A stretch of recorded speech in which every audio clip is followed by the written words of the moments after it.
Bonjour, Stéphane Vaillancourt d'Objectif Numérique pour le blog de Best Buy. Aujourd'hui, je vous présente le Canon EOS R6, un appareil photo au capteur plein cadre de 20,1 mégapixels. C'est un boîtier stabilisé, qui va jusqu'à normalement 6 crans et demi de stabilisation. Et si vous les combinez avec un objectif stabilisé aussi, vous pouvez atteindre jusqu'à 8 crans de stabilisation. Donc, c'est possible de prendre des photos à main levée pendant un tiers de seconde, une demi-seconde, quelque chose comme ça. Je l'ai fait récemment pour photographier un train alors qu'il n'y avait plus de lumière du jour. Je vous montre ça dans le test complet sur le blog de Best Buy, mais en attendant, voici toutes les caractéristiques de cet appareil.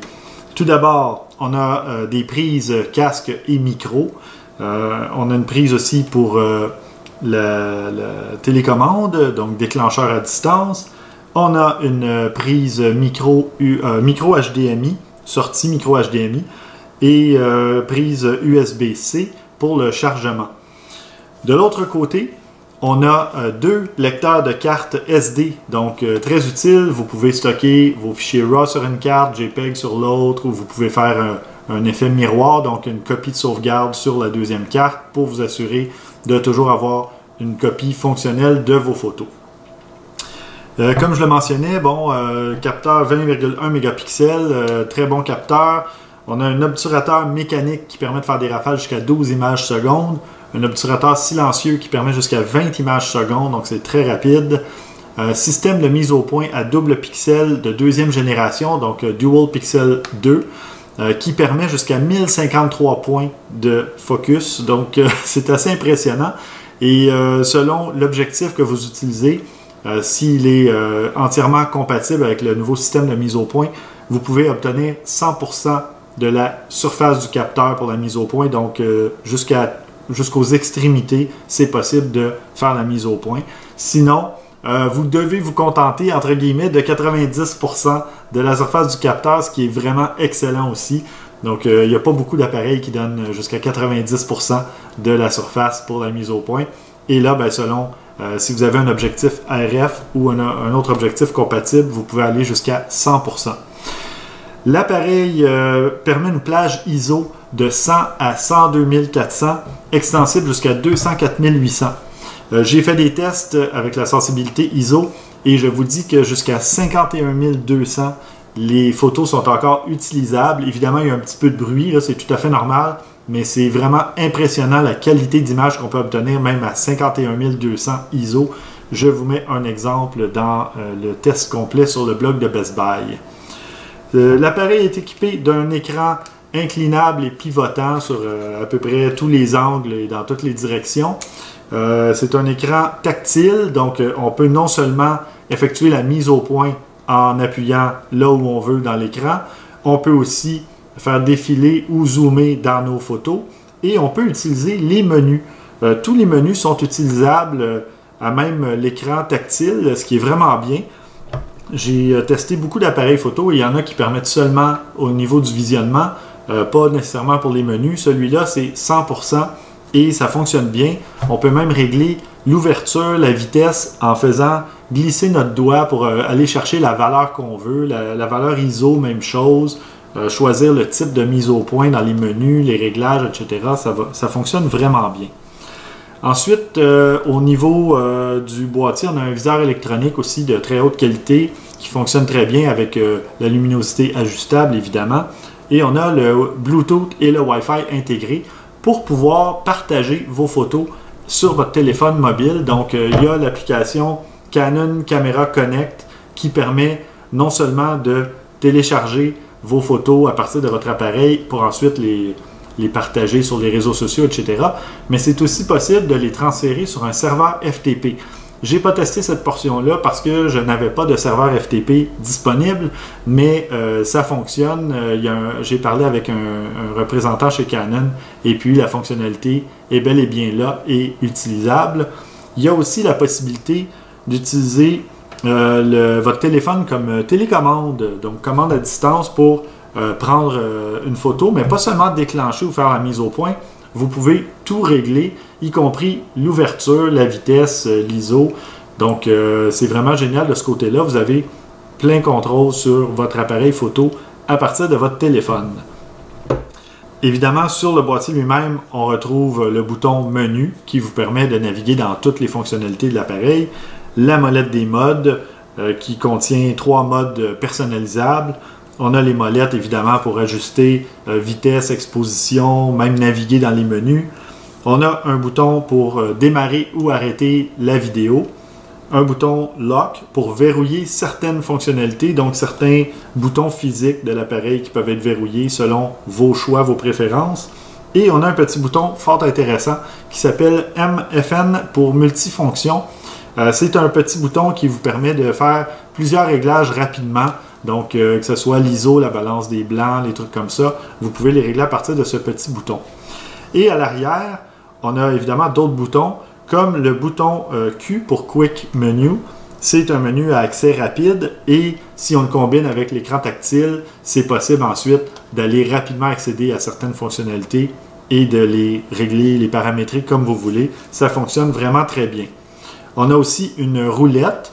Sur certains appareils, on peut appuyer sur la roulette. Ce n'est pas le cas ici. On peut seulement la faire tourner d'un côté ou de l'autre, mais ça permet de naviguer aussi dans les menus, dans vos photos, etc. Et on a un petit joystick donc, qui permet la navigation aussi dans à peu près tout. Et la seule chose, c'est que j'ai pas trouvé l'utilisation du joystick agréable à mon goût à moi, mais ça fonctionne vraiment bien là, malgré tout. Peut-être que je le trouvais un peu loin pour mon pouce, je l'aurais peut-être préféré un peu plus proche. Mais ça fonctionne bien pour ceux qui aiment utiliser ce genre de petit joystick. Il est tout à fait fonctionnel et on peut même régler sa sensibilité, imaginez-vous. Donc, ce test-là a été fait avec 2 objectifs. Les 2 objectifs suivants, j'ai un 35 mm macro IS-STM, IS pour stabiliser, STM pour Step Motor. Step Motor, ce que ça fait, c'est la mise au point plus fluide, plus douce quand vous tournez de la vidéo. Même chose ici, 24-240 mm, IS-STM, même chose. Donc, stabilisation à même l'objectif. Combiné au boîtier, ça vous donne une très grande stabilisation. Ce qui est impressionnant aussi, c'est la quantité de menus et d'options pour la mise au point. Cet appareil-là a à peu près toutes les fonctionnalités de mise au point que vous pouvez imaginer. Il y a 5 pages de menus dans les options. 5 pages d'options dans les menus, pardon. Et vous pouvez choisir le type d'opération, que ce soit mise au point unique ou cerveau, la méthode d'autofocus qui est suivie, spot, un collimateur, zone d'autofocus, zone plus large, zone horizontale, zone verticale. Vous en avez une tonne.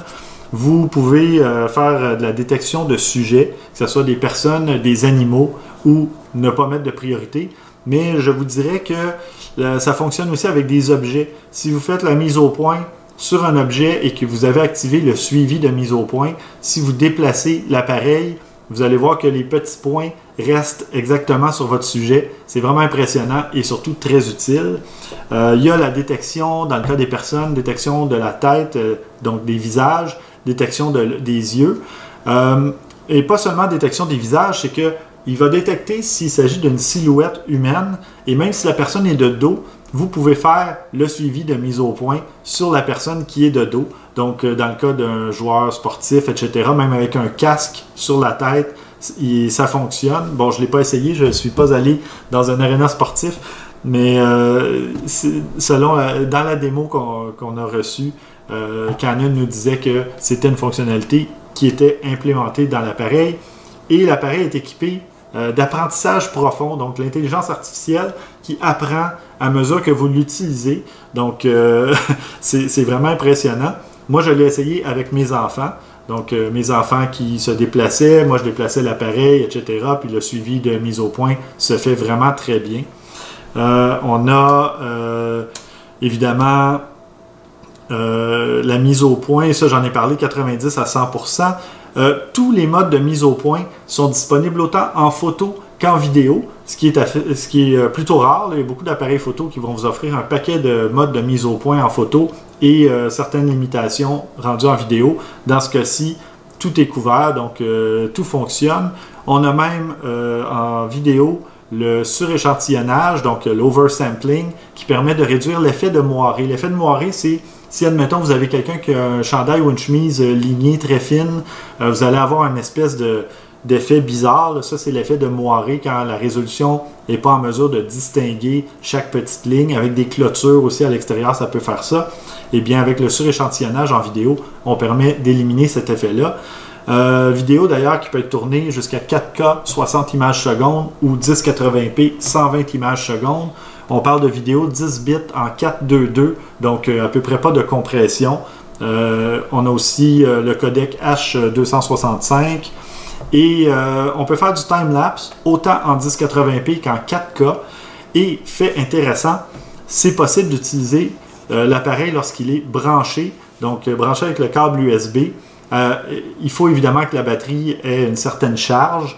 Une fois que la batterie est chargée, disons au moins à moitié, vous branchez l'appareil en USB et là, vous pouvez faire des time-lapse qui vont durer plus longtemps qu'une charge normale puisque l'appareil est alimenté par le courant électrique. C'est merveilleux. On a aussi le Zebra, donc très utile pour régler l'exposition sur les teintes de peau. Et le Focus Peaking, donc la surbrillance, qui permet de vous indiquer qu'est-ce qui est vraiment au point dans votre photo, qu'est-ce qui est au focus finalement. Mais dans ce cas-ci, ça fonctionne aussi en vidéo. Donc, si vous enregistrez une vidéo et que vous n'êtes pas certain que tout est au focus, eh bien, il vous suffit d'activer le Focus Peaking, la surbrillance, et l'appareil va vous indiquer, grâce à de la surbrillance, qu'est-ce qui est au point ou non. Donc, vraiment une super caractéristique. Dans la boîte, on retrouve évidemment un chargeur. On retrouve aussi une courroie pour pouvoir le passer à son cou ou mieux le tenir à son poignet. Et évidemment, bon, il y a une pile aussi. Donc, l'appareil est prêt à être utilisé ou presque parce que dans certains cas, il va s'agir d'un boîtier nu. Donc, vous devrez acheter un objectif à part, évidemment. C'est le cas dans la majorité des appareils photo semi-professionnels et professionnels. Donc, voilà, moi, avec les deux objectifs que j'ai testés, j'ai été vraiment conquis. Le 35 mm, qui a une fonctionnalité macro, permet de s'approcher à 17 cm de son sujet. Donc, vous allez voir, je mets aussi un exemple dans mon test complet sur le blog de Best Buy où vous allez voir qu'un autre objectif, un vieil objectif rétro qui appartenait à mon père, je l'ai photographié de vraiment très près et ça fait vraiment un bel effet parce qu'il n'y a qu'une petite portion qui est au focus, qui est mise au point et tout le reste est flou, mais ça donne un très beau flou. Là, donc, vous allez sortir d'excellentes photos avec cet appareil. Je ne peux que le recommander chaudement. Je suis même jaloux parce qu'il y a beaucoup de fonctionnalités qui ne se retrouvent pas sur l'appareil que j'utilise normalement. Mais bon, c'est la vie. Donc, si vous voulez plus de caractéristiques techniques de photos que j'ai effectuées lors de mon test, je suis allé faire un petit tour sur le Mont-Royal pour avoir un beau paysage. Je vous invite à lire ma critique complète sur le blog de Best Buy. C'était Stéphane Vaillancourt pour la critique du Canon EOS R6.